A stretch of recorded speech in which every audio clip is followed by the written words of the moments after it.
പുരുഷന്മാരെ സംബന്ധിച്ചിടത്തോളം ഭാര്യമാര് പിണങ്ങാൻ സാധ്യതയുള്ള ഘട്ടങ്ങൾ, അല്ലെങ്കിൽ ഭാര്യമാർക്ക് പിണക്കം സംഭവിക്കുമ്പോൾ അവിടെ കാണിക്കേണ്ട മര്യാദകളും കൂടെ വിശുദ്ധ ഖുർആൻ പറയുന്നുണ്ട്. അത് വിശദീകരിക്കാൻ ഇനി സമയം കിട്ടും എന്ന് തോന്നുന്നില്ല, വിശദീകരിക്കുന്നില്ല. അതിലെ വളരെ പ്രധാനപ്പെട്ട ഭാഗം അത് മാത്രം എന്റെ പ്രിയപ്പെട്ട സഹോദരങ്ങളെ കേൾപ്പിച്ചുകൊണ്ട് എന്റെ പ്രസംഗം ഞാൻ ഇൻഷാ അല്ലാഹ് അവസാനിപ്പിക്കുകയാണ്. പടച്ചവനെ, ഞങ്ങളെ രണ്ടു ലോകത്തും നീ വിജയികളുടെ കൂട്ടത്തിൽ ഉൾപ്പെടുത്തണേ അല്ലാഹ്.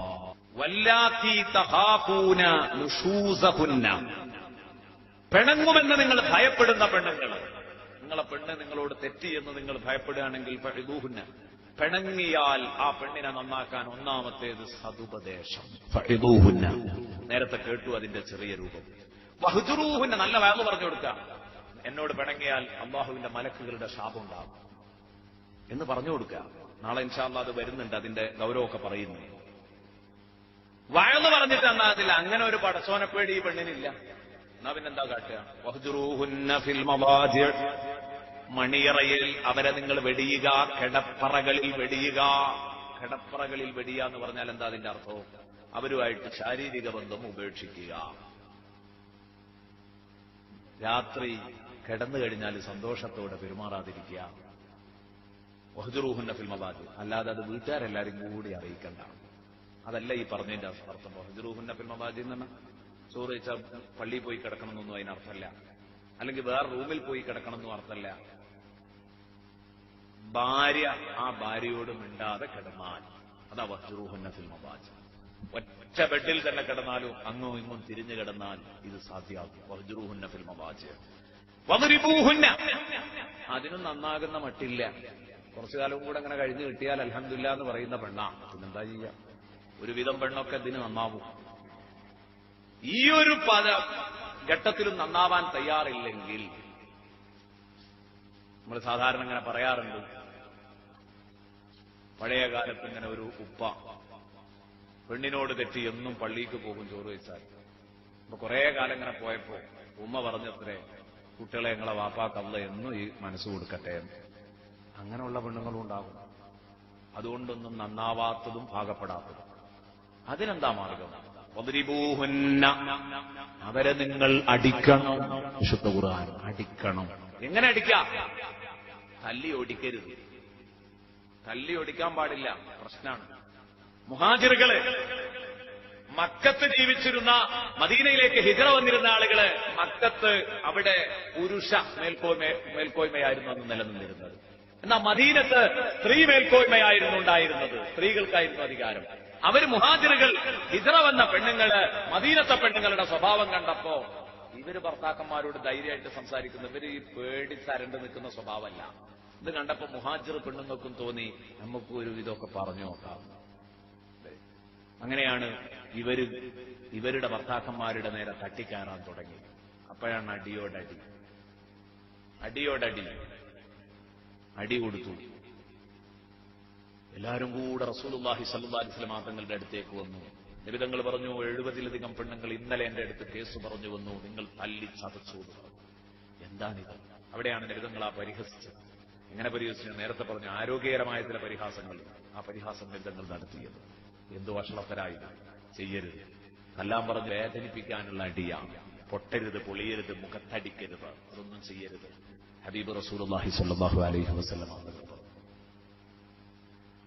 ഇങ്ങനെയാണ് വേണ്ടത്. അപ്പൊ അത് തന്നെ ഞാൻ നേരത്തെ പറഞ്ഞല്ലോ, ആ പണി ഒരിക്കലും ചെയ്യരുത്. ഇമാം ഷാഫി റളിയല്ലാഹു അൻഹു പ്രത്യേകം പറയുന്നുണ്ട്, ഫിഖ്ഹിലെ മസ്അല പറയും, കഴിയുന്നതും ഈ പണിക്ക് എത്തിക്കരുത്. ഇത് എത്തിക്കഴിഞ്ഞാൽ പിന്നെ വഷളാകും. അതിനകത്ത് ഒന്ന് വീണ് കഴിഞ്ഞാൽ പിന്നെ ഇതിന്റെ വില പോകും. അപ്പോ അടിക്കാതെ അടി കിട്ടുമോന്ന് തോന്നി തന്നെ കഴിയണം.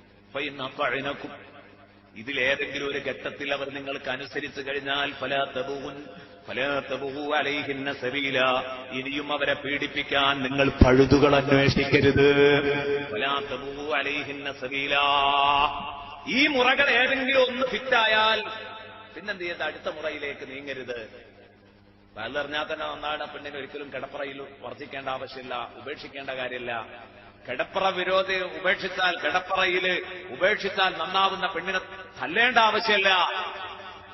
ഇതിന്റെ ഒന്നും ആവശ്യമില്ല. ഇതൊക്കെ കഴിഞ്ഞിട്ടും മൂന്നും കഴിഞ്ഞിട്ട് നന്നായ പെണ്ണാണെങ്കിൽ അപ്പോഴും അവളെ ഏറ്റെടുക്കാം, വീണ്ടും അവളുടെ മേൽ പഴുതന്വേഷിക്കേണ്ടതില്ല. അല്ലാഹുവിന്റെ റസൂൽ സല്ലല്ലാഹു അലൈഹി വസല്ലമ തങ്ങൾ വിശുദ്ധ ഖുർആനിലെ വചനങ്ങൾ ഓതി നമ്മളെ കേൾപ്പിച്ചു. എന്നാൽ ഇതെപ്പോഴാണ്? ചെറിയ ചെറിയ സൗന്ദര്യപ്പിണക്കങ്ങളിലാണ്. വല്ലാത്തി തഖാഫൂന നുശൂസകുന്ന, പിണക്കം ഭയപ്പെടുന്ന പെണ്ണുങ്ങൾ, അവർ പിണങ്ങോന്ന് നിങ്ങൾ ഭയപ്പെടുന്ന പെണ്ണുങ്ങൾ, അങ്ങനെയാ പറഞ്ഞത്. ഇതൊക്കെ സൗന്ദര്യപ്പിണക്കത്തിനേ പറ്റുള്ളൂ. ഈ വയലുറച്ചിലും ഈ കിടപ്പറ വെടിയലും ഈ ചെറിയ ഒരു അടിക്കും നന്നാക്കാൻ പറ്റുകയെന്ന് പറഞ്ഞത്, ചെറിയൊരു ശിക്ഷക്കൊക്കെ നന്നാക്കാൻ പറ്റുകയെന്ന് പറഞ്ഞത് സൗന്ദര്യപ്പിണക്കങ്ങൾക്കേ പറ്റുള്ളൂ. അതേസമയം ഇയാൾ എന്ത് ചെയ്തിരിക്കുക? 10 കൊല്ലം മുമ്പ് കിട്ടാനുള്ള എന്നോ പറഞ്ഞു വെച്ച ഒരു 2 പവന് ബാക്കി കിട്ടാണ്ട് എന്ന് പറഞ്ഞിട്ട് 10 കൊല്ലം കഴിഞ്ഞ് ഇയാൾക്ക് വേണ്ടി ജീവിച്ച് ഇയാളെ കുട്ടികളെയും പ്രസവിച്ച് അതൊക്കെ നോക്കി പോറ്റി വളർത്തിയ പെണ്ണിനെ മൂലയിലിട്ട് ചവിട്ടി കയ്യും കാലും ഒക്കെ ഒടിച്ച് വീട്ടിൽ കൊണ്ടേയാക്കിയതാണ്. ഇനി ഇവിടെ നന്നാക്കാൻ എന്താ മാർഗം? ശക്തമായ പിളർപ്പിലേക്കെത്തി. ഭാര്യ ഭർത്താക്കന്മാരുടെ ഇടയിൽ നിന്ന് സൗന്ദര്യപ്പിണക്കം എന്നത് വിട്ട് അതൊരു വലിയ പിളർപ്പായിട്ട് മാറി. ഒരിക്കലും യോജിക്കാൻ പറ്റാത്ത ഒരു ഘട്ടത്തിലെത്തിയാൽ ശക്തമായ എതിർപ്പിലേക്ക് കാര്യങ്ങൾ നീങ്ങുന്നു എന്ന് നിങ്ങൾ കണ്ടാൽ, ഭാര്യയും ഭർത്താവും ശക്തമായ പിണക്കത്തിലാണ്, ഇനി ഒരിക്കലും യോജിക്കൂല എന്ന് കണ്ടാൽ ഫബ്അസൂ, കുടുംബക്കാരോട് പറയുന്നു. ഭാര്യ ആണിന്റെയും പെണ്ണിന്റെയും കുടുംബത്തോടാ പറയുന്നത്. ഫബ്അസൂ ഹകമൻ മിൻ അഹ്ലിഹി വഹകമൻ മിൻ അഹ്ലിഹാ, അവന്റെ കുടുംബത്തിൽ നിന്നൊരു മധ്യസ്ഥനെയും അവളുടെ കുടുംബത്തിൽ നിന്നൊരു മധ്യസ്ഥനെയും പറഞ്ഞേക്കട്ടെ. എന്നിട്ട് ആ മധ്യസ്ഥന്മാര് കൂടിയിരുന്നിട്ട് കാര്യങ്ങൾ പരിഹരിക്കട്ടെ, ചർച്ച ചെയ്ത് പരിഹരിക്കട്ടെ, വിഷയങ്ങൾക്ക് പരിഹാരം കാണണം. ഈ യുരീദ ഇസ്ലാഹൻ, ആ 2 മധ്യസ്ഥന്മാര് സാമർത്ഥ്യത്തോടുകൂടെ അവർ വേണമെന്ന് വിചാരിച്ചിട്ട് ഇവരെ നന്നാക്കണം എന്ന് ഉദ്ദേശിക്കുകയാണെങ്കിൽ യുവഫ്യഖില്ലാഹു ബൈനഹുമാ, ഒട്ടീസിനുള്ള മധ്യസ്ഥത്തിന് വന്നാ പോരാ. മനസ്സറിഞ്ഞിട്ട് ഈ ആണിനും പെണ്ണിനും നന്നാക്കണമെന്ന് ആണിന്റെ കുടുംബത്തിലെ മധ്യസ്ഥനും പെണ്ണിന്റെ കുടുംബത്തിലെ മധ്യസ്ഥനും തീരുമാനിച്ചാൽ യുവഫ്യഖില്ലാഹു ബൈനഹുമാ, അല്ലാഹു മസ്ലഹത്തിന് തൗഫീഖ് നൽകും. ഖുർആൻ പറയുന്നു. വേണമെന്ന് വെച്ചാൽ നടക്കും. ഇത് വരുമ്പോ തന്നെ നീ അത് പരസ്പരം കൂട്ടിമുട്ടിക്കരുത് എന്ന് പറഞ്ഞിട്ട് അവിടുന്ന് വിടുന്നേനെ. അപ്പൊ ഒരാളെ പറ്റിക്കുന്ന മനസ്സിലാക്കാം, അത് നടക്കൂല. 2 ആളും ആത്മാർത്ഥമായിട്ട് ഉദ്ദേശിക്കുന്നുണ്ടോ ഈ ബന്ധം, ഒരാണും പെണ്ണും പെട്ടെന്ന് പിരിയരുത്.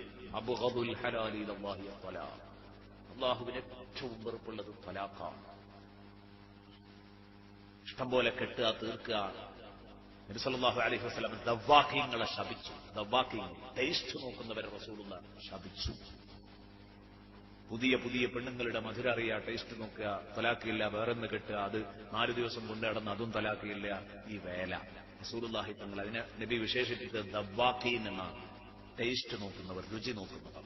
സയ്യിദുനാ റസൂലുള്ളാഹി അവരൊരിക്കലും അവരുടെ ജീവിത പരിശുദ്ധി കാത്തുസൂക്ഷിക്കാൻ വേണ്ടി കല്യാണം കഴിക്കുന്നവരല്ല, അവർ ടേസ്റ്റ് ആസ്വദിക്കാൻ വേണ്ടി മാത്രം കല്യാണം കഴിക്കുന്നവരാണ്.